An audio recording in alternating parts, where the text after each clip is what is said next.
আসসালামু আলাইকুম রহমতুল্লাহ। আশা করি আপনারা সবাই ভালো আছেন। রাকিব ট্রেডার্সের পক্ষ থেকে আমি মোহাম্মদ রাকিবুল ইসলাম আপনাদেরকে জানাই শুভেচ্ছা ও অভিনন্দন। আজকে আপনাদের সাথে কথা বলবো আমি এনোরা ডিএস সম্পর্কে। একমি ল্যাবরেটরিজ ভেটেনারি লিমিটেড এর একটি প্রোডাক্ট এনোরা ডিএস। বক্সটা আনবক্স করে দেখি আমরা এর মধ্যে কতগুলো গ্লাস আছে। এর মধ্যে 4টি করে ট্যাবলেট, 15টা দিয়ে 60টি প্রোডাক্ট আছে, 60টি ট্যাবলেট আছে। এখন এর মধ্যে কি কি আছে আমরা সেগুলো দেখার চেষ্টা করব। এনোরার মধ্যে কি কি আছে এবং এনোরা ডিএসের মধ্যে কি কি আছে। এনোরা ডিএসের মধ্যে রয়েছে কোবাল্ট সালফেট 100 মিলিগ্রাম, যা এনোরার মধ্যে আছে 50 মিলিগ্রাম। ড্রাইড ফেরাস সালফেট ডিএসের মধ্যে আছে 200 মিলিগ্রাম, যা এনোরার মধ্যে রয়েছে 100 মিলিগ্রাম।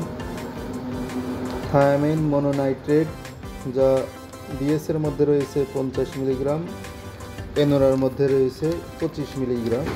ভিটামিন B12, যা এনোরার মধ্যে রয়েছে 20 মিলিগ্রাম এবং ডিএসের মধ্যে রয়েছে 40 মিলিগ্রাম। যেহেতু ডিএস এনোরা এবং এনোরা ডিএস এনোরার থেকে ডবল থাকাটাই স্বাভাবিক। এখন আমরা কথা বলবো এর কার্যকারী কী কী, এই এনোরা এবং এনোরা ডিএস কী কী কাজে ব্যবহৃত হয় পশু প্রাণীতে।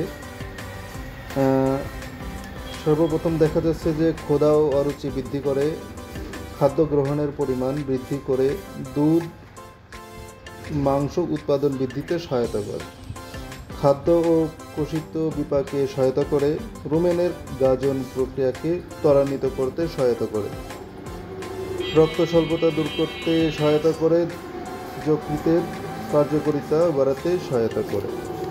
এই ছিল হচ্ছে এনোরা এবং এনোরা ডিএসের কার্যকারিতা।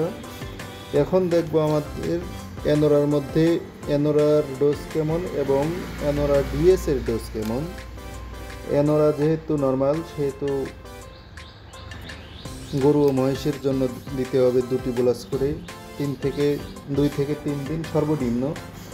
এরপর আমরা যতদিন খাওয়াইতে পারে আশা করা যায় কোনো সাইড ইফেক্ট হবে না, তবে রেগুলার না খাওয়ানোই ভালো, একটা লিমিটের মধ্যে খাওয়ানো ভালো।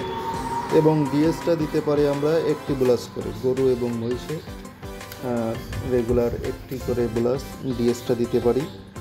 এবং বাছুর, ভেড়া ও ছাগল, এক্ষেত্রে আমরা এনোরাটা দিতে পারি 1টি করে এবং এনোরা ডিএসটা দিতে পারি আমরা এর অর্ধেক। এনোরা ডিএসের 1টি বোলাস ভেঙে 2টি করে অর্ধেক করে আমরা 2 থেকে 3 দিন সর্বনিম্ন দিব। এরপরে এখন এনোরা ডিএসটা আমরা দেব কখন দিলে পরে ভালো হয়। সবসময়ই দেওয়া যায়, তবে পশুর তো এখন কাজে লাগতে হবে, তাই না? এখন কাজে লাগার ক্ষেত্রে এখন বাংলা একটা প্রবাদ আছে যে কোনো পাতিলে পানি রাখতে গেলে পাতিলটা যদি ফুটা থাকে, সেই ফুটাটা আগে বন্ধ করতে হয়।